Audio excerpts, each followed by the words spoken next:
My girlfriend said, I'm going to Miami for a work conference and you can't come. I replied, have a great time. Then I checked her company's website and found no conference listed. I booked my own flight to Miami. What I recorded at her hotel led to her boss firing her immediately. Original post: I'm a 29-year-old guy dating Sophia, who is 27. We've been together for 2 years and we're set to move in together next month. But that's no longer happening. Last Monday, Sophia mentioned a work conference in Miami. She's a marketing coordinator at a mid-sized tech firm, where she's been for 3 years. She has a decent salary and is always talking about advancing her career. It's Thursday through Sunday, she said during dinner. Just boring vendor presentations and networking.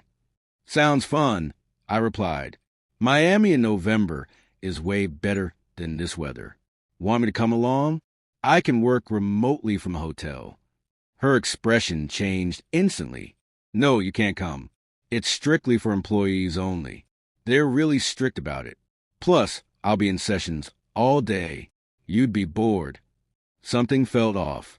We had been planning a trip to Miami for months, but it kept getting postponed due to her work. Now she was going alone. That's cool, I said. Have a great time. Bring me back some Cuban coffee. She relaxed, kissed me, and changed the topic.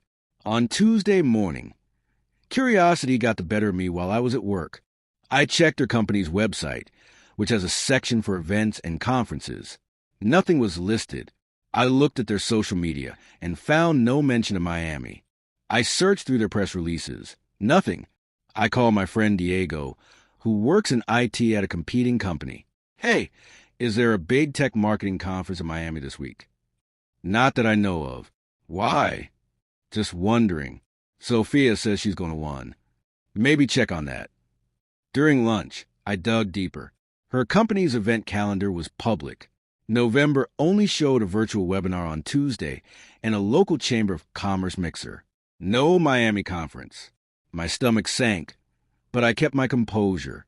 On Wednesday evening, I noticed Sophia packing designer dresses, heels, and bikinis. That's a lot of swimwear for vendor presentations. I joked. The hotel has a nice pool. Might catch some sun between sessions. Which hotel? The Fontainebleau. The company always goes all out. I nodded, gave her a kiss goodbye on Thursday morning, and watched her leave for the airport. Then I called in sick to work and booked a noon flight to Miami on a different airline. Update 1. Friday morning, I landed in Miami Thursday afternoon, rented a car, and drove straight to the Fontainebleau. It's huge, so I wasn't worried about running into her right away. I checked in under my middle name. Yes, paranoid, but necessary. My room was on the 12th floor. I asked the friendly desk clerk about any conferences. Oh, yes. We have a dental association in the West Ballroom all week. Any tech conferences? No, sir, not this week. I spent Thursday evening at the pool bar, keeping an eye out. Around 8 p.m., I spotted Sophia in a red dress I had never seen before, walking to the lobby with Derek, her gay best friend from college. He was basically like a brother to her, the one she grabbed coffee with every few weeks. The very straight-looking guy whose hand was currently on her lower back, guiding her toward the elevators. I followed at a distance. They went up to the 18th floor. I returned to my room and began recording everything in my phone's notes app, times, locations, observations. Not for legal reasons, as we weren't married, but for my own peace of mind. Friday morning, I strategically positioned myself at the breakfast buffet with a clear view of the elevators. At 7:42 a.m., they came down together. Sophia was in shorts and a tank top, and Derek was in swim trunks, both laughing, him whispering in her ear. They headed to the pool. I followed, took a seat at the bar with coffee and my laptop, pretending to work. They got cabana, ordered champagne at 9 a.m., and started making out by 9:15. I took a video. Nothing creepy, just 30 seconds of them kissing, him applying sunscreen on her back, her giggling and pulling him in for more. Clear faces, clear timeline stamp. The best part?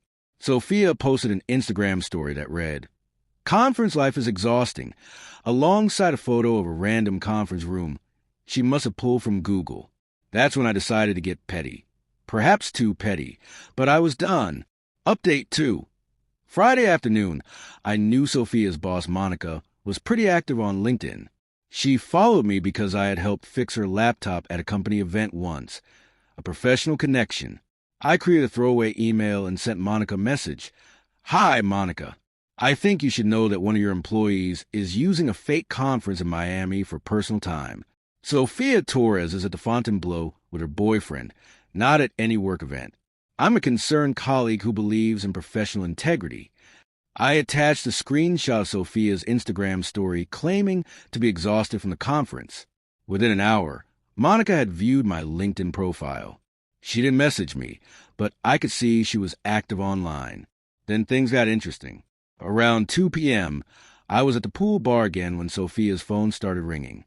She ignored it. It rang repeatedly. Finally, she answered, walking away from Derek. Hi, Monica.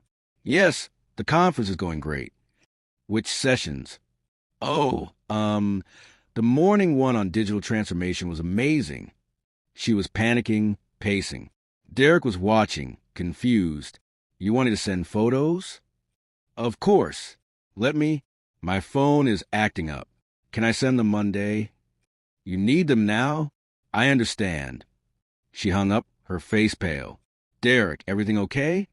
Babe, my boss knows. Someone told her.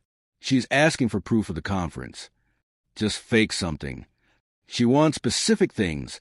Speaker badges, registration desk photos, agenda. I'm screwed. Just tell her the truth. Sophia laughed bitterly. That I lied about a conference to spend the weekend with you? I'll be fired. Then make something up. You're smart. For the next hour, she frantically Googled. Try and create fake conference materials on her phone. It was painful to watch. Almost felt bad. Almost. Around 4 p.m., her phone rang again. Hi, Monica. I understand. Yes, I'll be on the next flight. No, Yes, ma'am. I understand. She hung up and started crying. Derek. She wants me in the office tomorrow morning. She knows I lied. How? Someone sent her proof I'm not at a conference. Who would do that? Your boyfriend doesn't know you're here, right? No, he's clueless. Probably gaming at home. The disrespect. I was right there, 20 feet away, and she thought I was too naive to figure it out. Update 3, Saturday. Sophia flew back Friday night. I stayed until Saturday afternoon because I had paid for the room, and Miami is nice. Saturday morning, I received a text from her. Conference ending early. Boss emergency. Be home tonight. Love you. Still lying. Even when caught, still lying. I flew back Saturday evening. When I got home, I had 14 missed calls from Sophia and a bunch of texts. We need to talk. Please call me. It's not what you think. I can explain everything. I know you know. Please don't leave me. I didn't respond. Instead, I went to my apartment and began packing her things. Her drawer, some clothes, toiletries, a couple of books. I placed it all in a box. Sunday morning, she showed up at my door with smeared mascara, looking rough. Sophia, can we talk? Me? Sure. Here's your stuff. Please just listen. It wasn't supposed to happen. What wasn't? The fake conference? The weekend with Derek? We're getting caught. You were the one who told Monica. Me? Does it matter? You followed me to Miami? I went to Miami. Whether I followed you or not isn't really the issue here. That's stalking me. Is it? I went to a public hotel in the city. I'm free to visit. You're the one who lied about a work conference to cheat with your gay best friend. She started crying harder. I got fired. I have consequences. How am I supposed to pay rent? My car payment. Not my problem anymore. 2 years. You're throwing away 2 years. You threw it away when you booked that hotel room. Derek means nothing. It was just a fling. Cool story. Still done. She tried to push past me into the apartment. I need to get my charger. It's in the box. Everything's in the box. You're being cruel. I'm being done. Update 4, the aftermath. That was a week ago. The drama since then has been exhausting. First, Derek reached out. This guy had the nerve to DM me on Instagram. Hey man, I know you're hurt, but Sophia and I have something real. I hope you can respect that and move on peacefully. I replied, she's all yours, champ. Good luck with someone who lies to everyone. He blocked me. Then Sophia's mom, Carol, called me Monday night. How could you get my daughter fired? I didn't. Her lies got her fired. She made one mistake. She made dozens of mistakes. The conference, the relationship with Derek, the gay best friend story. That's not one mistake. That's a pattern. She's devastated. Funny way of showing it. She ruined her career over personal issues. You ruin her career by defrauding her company. Using fake work trips for personal vacations is called theft of company time. You're vindictive. I'm single. Have a nice day. On Tuesday, Sophia tried a different approach. She showed up with coffee and donuts from my favorite place. Can we just talk as friends? We're not friends. I made a mistake, but I don't deserve to have my life ruined. You ruined your own life. I just refuse to be part of it. Monica won't give me a reference. I can't get another job. McDonald's is hiring. That's mean. That's reality. You committed workplace fraud. You're lucky she didn't press charges. I could sue you for stalking and harassment. Go ahead. Explain to a judge how me going to Miami and you coincidentally being there with your affair partner equals stalking. She threw her coffee at my door and left. Thankfully, it had a lid on. Wednesday, the flying monkeys arrived. Her friends started texting. You went too far. Getting her fired was psycho behavior. She's struggling with depression now. I responded to exactly one. Her best friend, Valerie. She lied to me about her job and apparently about Derek being gay. Maybe ask yourself what else she's lied about. Valerie didn't reply, but I heard through mutual friends that she found out Sophia had been hooking up with her ex last year. The friend group imploded. Thursday plot twist. Monica called me. I wanted to thank you. We investigated after your tip. Sophia had filed false expense reports for 3 other conferences this year. Nearly $12,000 in fraudulent claims. Holy, I had no idea. We're pursuing legal action. We might need you as a witness. Happy to help. Also, do you still do IT consulting? We need someone trustworthy. I got myself a new client out of this mess. Silver lining. Final update. It's been 3 weeks since Miami. Here's where everyone ended up. Sophia is living with her parents. Derek dumped her the moment he found out she lost her job. Guess he was only interested when she could afford weekend getaways. She's been posting inspirational quotes on Instagram about rising from the ashes and betrayal from loved ones.